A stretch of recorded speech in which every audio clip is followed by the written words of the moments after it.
Hi, good evening అండి. నిన్న మొన్న ఢిల్లీ, పంజాబ్ లెవెల్‌లో జరిగిన రాజకీయ సంఘటనల గురించి నేను మీతోటి షేర్ చేసుకోవాలనుకుంటున్నాను. అదేంటంటే, ఆమ్ ఆద్మీ పార్టీ నుంచి 6గురు రాజ్యసభ సభ్యులు, అంటే మొత్తంగా 7గురు, రాఘవ్ చద్దా మరియు హర్భజన్ సింగ్ లాంటి ఒక ప్రముఖ క్రికెటర్, అలానే మిగతా ఒక 5గురు రాజ్యసభ సభ్యులు, ఆ 7గురు సభ్యులు ఆ పార్టీ నుంచి మన బీజేపీ పార్టీలోకి షిఫ్ట్ అవ్వడం జరిగింది. వీళ్ళు ఎందుకు షిఫ్ట్ అయ్యారు? వీళ్ళు తమ స్వలాభం కోసం షిఫ్ట్ అయ్యారా? లేకపోతే బీజేపీ స్ట్రాటజీలో భాగంగా షిఫ్ట్ అయ్యారా? లేతే ఆమ్ ఆద్మీ పార్టీని నష్టపరచడానికి షిఫ్ట్ అయ్యారా? అనేది మనం ఇప్పుడు డిస్కస్ చేద్దాం. ఈ 7గురు రాజ్యసభ సభ్యులు ఆమ్ ఆద్మీ పార్టీ నుంచి బీజేపీలోకి వెళ్ళటాన్ని మనము 2 కోణాల్లో చూడవచ్చు. ఒకటి రాజకీయ కోణంలో చూడవచ్చు. రెండోది ఆ మారిన వాళ్ళ యొక్క వ్యక్తిగత కోణాల్లో చూడవచ్చు. ఫస్ట్ మనం వాళ్ళ యొక్క వ్యక్తిగత కోణాల నుంచి వద్దాం. అంటే ఆ సభ్యులు ఎందుకు మారాల్సి వచ్చింది అనేది మనం చూద్దాము. బేసికల్గా మనకి స్వాతంత్రం వచ్చిన దగ్గర నుంచి రాజకీయ నాయకులు అనేవాళ్ళు పార్టీలు మారుతూ ఉంటారు. ఒక పార్టీలో కొంతకాలం సర్వే అవుతారు. ఆ తర్వాత వేరే పెద్ద పార్టీలోకి వెళ్ళి అక్కడ కొన్ని పదవులు అనుభవించటం, లేకపోతే అక్కడ ఏదైనా పెద్ద పార్టీలోకి వెళ్ళి వాళ్ళ యొక్క మనుగడను సాగించడం అనేది అనాదిగా వస్తున్న సాంప్రదాయమే. ఇది నేషనల్ లెవెల్లో జరుగుతూ ఉంది. షిఫ్టింగ్ అనేది రాష్ట్ర లెవెల్లో కూడా జరుగుతూనే ఉంది.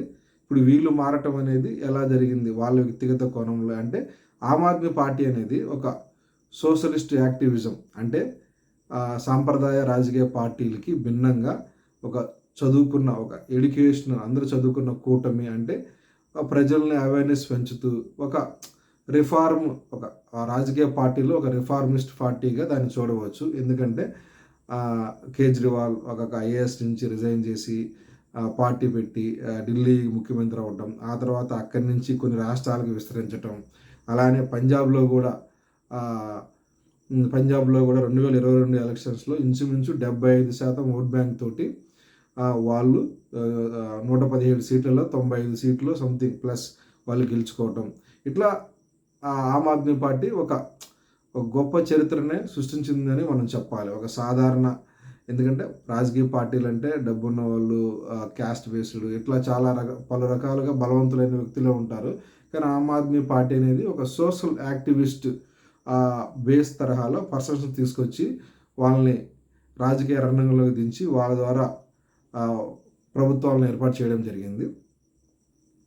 ఇప్పుడు వీళ్ళు ఎందుకు మారారంటే, వాళ్ళు వ్యక్తిగతంగా ఇప్పుడు వాళ్ళకి ఆల్రెడీ గుర్తింపు వచ్చింది. ఆమ్ ఆద్మీ పార్టీలో రాజ్యసభ మెంబర్లుగా ఉన్నారు, గుర్తింపు వచ్చింది. వీళ్ళు బీజేపీలోకి ఎందుకు మారారంటే, వీళ్ళు ఆల్రెడీ బీజేపీ నేషనల్ లెవెల్లో గవర్నమెంట్లో ఉంది కాబట్టి, ఈ రాఘవ్ చద్దా అనే ఎంపీ కూడా చాలా యాక్టివ్గా ఉంటాడు. అతనికి ఇప్పుడు సోషల్ మీడియాలో మంచి ప్లాట్ఫామ్ ఉంది. అతను మన రాజకీయ నాయకుల్లో సోషల్ మీడియాలో ఎక్కువ ట్రెండింగ్లో ఉన్న పర్సన్ కూడా అతనే, రాఘవ్ చద్దా. ఎలా అంటే రీసెంట్గా పార్లమెంట్ సెషన్స్లో కూడా అతను అడిగిన క్వశ్చన్స్ కానీ, అతను ప్రశ్నించిన ప్రశ్నలు కానీ చాలా ఇన్నోవేటివ్గా మన యూత్ని ఆకట్టుకునే విధంగా అతను పార్లమెంట్లో క్వశ్చన్స్ అడగడం జరిగింది. ఎందుకంటే కామన్ సిటిజన్, అంటే కామన్ యూత్ ఆలోచించే విధంగా అతను ప్రశ్నలు అడగడం జరిగింది. ఆ విధంగా అతనికి సోషల్ మీడియాలో బాగా కనెక్టివిటీ ఉన్నది. కావున ఆ పేరుని ఉపయోగించుకుంటా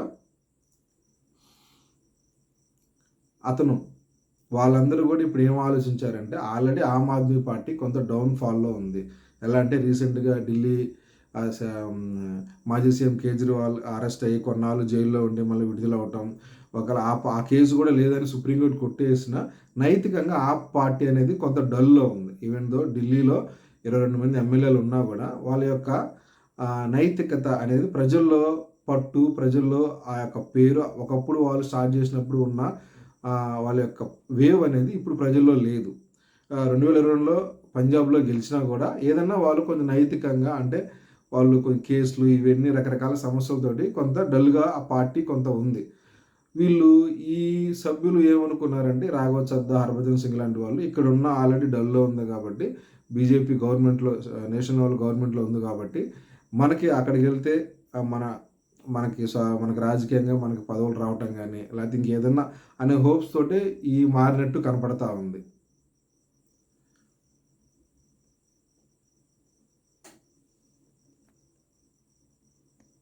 సభ్యుల్లో కూడా ఒక ఇద్దరు ముగ్గురు బిజినెస్ మ్యాన్లే. వాళ్ళు ఏంటంటే స్వలాభం కోసం బేసికల్గా మారుతారు.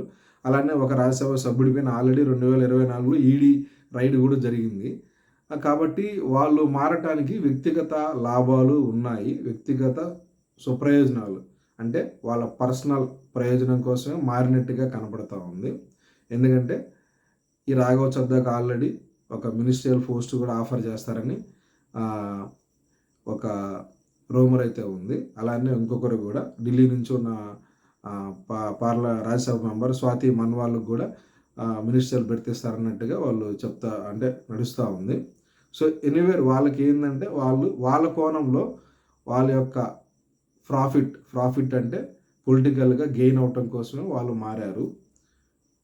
ఇప్పుడు రాజకీయ కోణంలో వాళ్ళు ఎందుకు మారారు, బీజేపీ వాళ్ళని ఎందుకు చేర్చుకుంది, బీజేపీ ఇప్పుడు చేర్చుకోవాల్సిన అవసరం ఏంటి? ఒక పక్క వెస్ట్ బెంగాల్, తమిళనాడులో ఎలక్షన్స్ అయిపోతున్నాయి. ఇప్పుడు ఫోకస్ ఎందుకంటే పంజాబ్ నుంచి ఉన్న 6 రాజ్యసభ మెంబర్లు చేర్చుకోవాల్సిన అవసరం వాళ్ళకి ఎందుకు వచ్చింది? ఎందుకంటే రాజకీయంగా పంజాబ్లో గత 2022 అసెంబ్లీ ఎలక్షన్స్లో ఇంచుమించు 75% ఓటింగు ఆప్కి పడింది. అంటే 117లో 95 సీట్లు ఆమ్ ఆద్మీ పార్టీకి వచ్చినాయి. బంపర్ మెజార్టీతో గెలవటం జరిగింది అక్కడ. అలానే ఆమ్ ఆద్మీ తర్వాత ప్లేస్లో కాంగ్రెస్ ఉంది. ఎన్డీఏ అంటే బీజేపీ ప్లస్ ఇంకొక శిరోమణి అకాలీ దళ్ ఇంకో దళ్ ఏదో ఆ ఎన్డీఏ కూటమి వెరీ లెస్ అంటే లెస్ 2% ఓట్ షేర్ తోటి 3 సీట్లు 2 సీట్లతోటి వాళ్ళు అక్కడ పంజాబ్లో ఉన్నారు. ఇప్పుడు వాళ్ళు చేర్చుకోవడానికి ప్రధానమైన రాజకీయ కారణం వచ్చేసి రేపు 2027లో పంజాబ్లో అసెంబ్లీ ఎలక్షన్ జరగబోతున్నాయి. దాన్ని ఫేస్ చేయడం కోసం బీజేపీ పార్టీ స్ట్రాటజికల్గా అక్కడ ఆల్రెడీ మన రాఘవ్ చద్దా వీళ్ళందరూ యంగ్లో అంటే జెన్జీ అంటే 18 సంవత్సరాల నుంచి 25 సంవత్సరాల మధ్యలో ఉన్న యువతలు విపరీతమైన ఫ్యాన్ ఫాలోయింగ్ రాజకీయ నాయకులు రాఘవ్ చద్దాకి. ఆయన కూడా వీళ్ళందరూ కూడా ఇప్పుడు ఎవరైతే మారారో వాళ్ళందరూ కూడా పంజాబ్ నుంచి ప్రాతినిధ్యం వహిస్తున్నారు. వీళ్ళ ద్వారా బీజేపీ పార్టీకి కొంత బలోపేతం చేద్దామని వీళ్ళని టార్గెట్ చేయడం జరిగింది. వాళ్ళని ఆ పార్టీలోకి బీజేపీలోకి వాళ్ళు ఆహ్వానించడం జరిగింది. అది కూడా వీళ్ళు బీజేపీలోకి వెళ్ళటం కూడా ఏంటంటే ఒకప్పుడు 2019లో టీడీపీ నుంచి కొంతమంది రాజ్యసభ సభ్యులు అంటే మన దగ్గర టీడీపీ తరఫున రాజ్యసభ సభ్యులు 2/3 మెంబర్స్ బీజేపీలోకి వెళ్ళారు. అలా వెళ్ళటం వల్ల వాళ్ళు డిస్క్వాలిఫై కావాలి. వాళ్ళు చాన్నాళ్ళుగా వాళ్ళ 10 పీరియడ్ వరకు రాజ్యసభ సభ్యత్వం కొనసాగింది. అలానే ఇప్పుడు కూడా వీళ్ళు కూడా 2/3 అంటే మొత్తం 7గురిలో 6 6/7 అంటే 2/3 మెంబర్స్ బీజేపీలోకి వెళ్ళటం వలన వీళ్ళు డిస్క్వాలిఫికేషన్ అనర్హత వేటుని తప్పించుకోవడం కోసం అంతమంది ఒకేసారి వెళ్ళటం జరిగింది. ఆ విధంగా వెళ్ళటం వల్ల ఏంటంటే పూర్తిగా పంజాబ్లో ఆప్ నుంచి ఎవరు అంటే మెయిన్ నాయకులు లేనట్టుగా అంటే ఆ పార్టీని వీక్ చేసి ఆ స్ట్రెంత్ని బీజేపీ వాళ్ళు తీసుకోవాలన్నట్టుగా వాళ్ళు ఈ మూవ్ చేసినట్టుగా ఉన్నారు. మెయిన్ అయితే వీళ్ళు 2027 ఎలక్షన్స్కి అసెంబ్లీ ఎలక్షన్స్కి పంజాబ్ ఎలక్షన్స్కి ముందుగానే ఒక సంవత్సరం ముందుగానే బీజేపీ వాళ్ళు స్ట్రాటజీ ప్లాన్ చేసినట్టుగా కనబడుతూ ఉంది. అలానే ఆప్ వాళ్ళు కూడా ఆప్కి ఇది గట్టి దెబ్బ. ఎందుకంటే ఆల్రెడీ అది నైతికంగా మీన్స్ కేసులు ఇలా రకరకాల సమస్యలతోటి చాలా డల్గానే ఉన్నారు. వాళ్ళకి ఇప్పుడు ఓవరాల్గా ఢిల్లీ నుంచి ఒక 22 మంది ఎమ్మెల్యేలు, పంజాబ్లో గవర్నమెంట్ ఉంది, జమ్మూ అండ్ కాశ్మీర్లో ఒక ఎమ్మెల్యే ఉన్నారు, గుజరాత్లో 4 ఉన్నారు, గోవాలో ఒక 2-3 ఉన్నారు. ఇట్లా పలు స్టేట్స్లో ఉన్నా కానీ ఒక నామినల్గా ఉంది. కానీ మెయిన్గా ఆప్కి ముఖ్య కేంద్రాలంటే పంజాబ్ ఒకటి, ఢిల్లీ ఒకటి. ఎందుకంటే పంజాబ్లో వచ్చేసి అది చాలా అంతకుముందు పాలించిన ప్రభుత్వాలన్నీ కూడా డ్రగ్స్ రకరకాలుగా యువత చెడిపోయి ఉంటే వాళ్ళందరినీ అవేర్నెస్ క్రియేట్ చేసి ఒక మంచి ఓట్ బ్యాంక్ క్రియేట్ చేసుకొని 2022 ఎలక్షన్లో బంపర్ మెజార్టీ సాధించడం జరిగింది. ఓకే, వాళ్ళని ఆ ఆప్ని దెబ్బ కట్టడం కోసం బీజేపీ చేసిన ఎత్తుగడగానే దీన్ని పరిగణించాల్సి ఉంటుంది.